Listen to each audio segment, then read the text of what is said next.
Obviously, the last game, that wasn't Kenya. Okay, we were up against the AFCON champions, and when you have a squad full of new players, young players, experimental players, that we weren't prepared to play Senegal, and then when the rules changed, and then all of a sudden you clash against Senegal with a young team that we've picked. It wasn't a good reflection on the team, on the players, but it is football.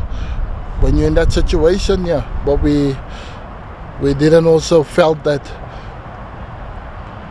we didn't have to play if we didn't want to, because we were supposed to play against Madagascar and Comoros, and then it changed again to Equatorial Guinea and Madagascar, and then it changed again to Equatorial Guinea, 2 matches, and then a week before the tournament starts you play Senegal.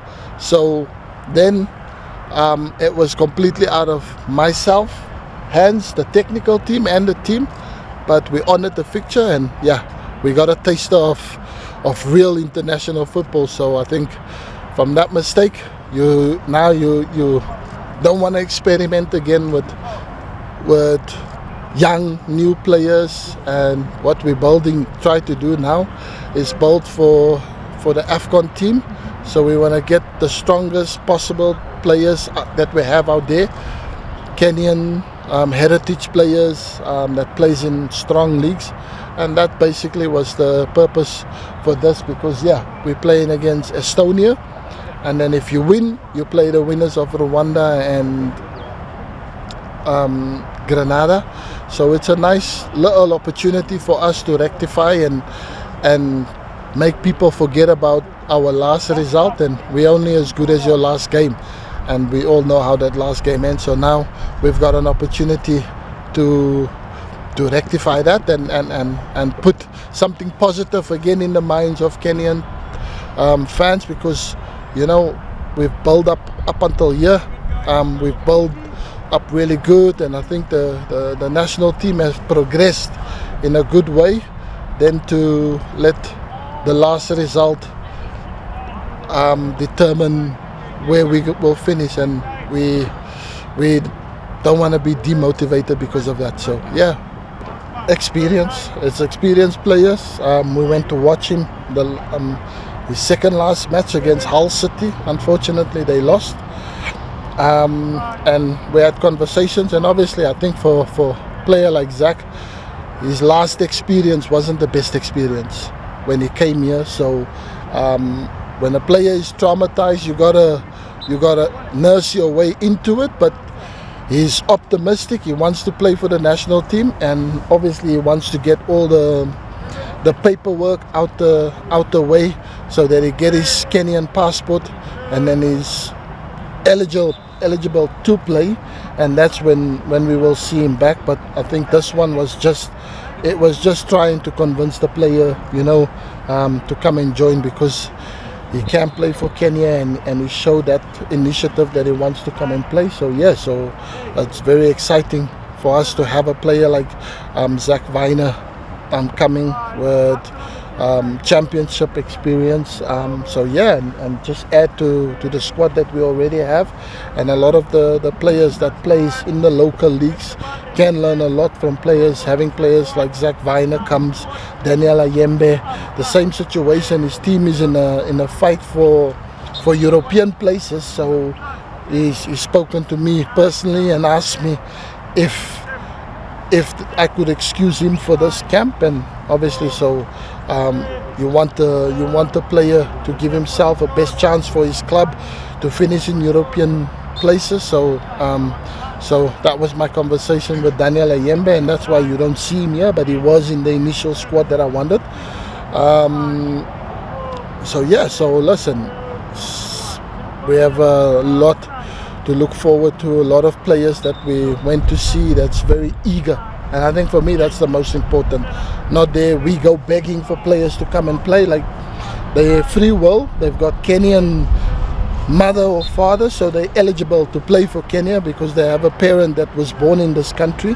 So they're very much Kenyan as every single one of you, whether they're born in another country, but with your father or your mother Kenyan, how come that doesn't make you Kenyan? So the fact that they want to come and play for Kenya, that's positive. Instead of us forcing ourselves onto players and begging them, I'm never going to beg no one. So the fact that they want to come and play and they're excited, they're optimistic, that's all you want. Then you know you're going to get the best of players because they want to play for Kenya, not other way around. So so I'm looking forward to building up for 2027. I won't say it's been a roller coaster because it's been fairly good since I came here. Not a lot of bad experiences as my short tenure here at the national team. So I'm hoping that the growth of the national team continue to grow and we continue to progress and improve and become better. Like I said, Bajaba has been an exceptional talent that came from the local football. You know, he was thrown into the lion's den from nothing, and he stepped up massively and he's proven and he's dedicated to the national team. And then unfortunately for him, during the CHAN, just before the CHAN, he got a horrible injury that kind of kept him, and that's hampered him since till now, but he's again making that progress to getting back. So when you have the players that that you've seen what they can do and what they can offer to the national team, you don't turn your back on those players, because loyalty also goes a long way. And I'm somebody, when you do well for me, I'm always going to show you that loyalty, you know. And obviously the new players, you have to perform week in, week on, to impress. So I think it's just me also showing him that he still has a role, he has a part in this national team. So just because he suffered some terrible injuries and endured a not so great time at Simba, but I know when he's reunited with his national teammates, it brings out the best in him and everybody else around him. And you can see that the player, maybe the confidence is maybe a little bit not there from not being as active as he would have liked to. But the day he joined up with the teammates, you see the big smile on his face and he's happy again. And I think that always brings out that you want to play your best for your national team, for your country, because these are the people, your fans, your people. They believe in you, and that's why he's here. So he's going to contribute a lot, and and we have to give them that love that they need. That's football, huh? You have the highest of highs at one point in your career, and suddenly a year later, pretty low. So I can't really say too much. Like, obviously I'm dealing with it, and hopefully trying to get back to my best. How do you think your experience at Simba has shaped you as a player right now?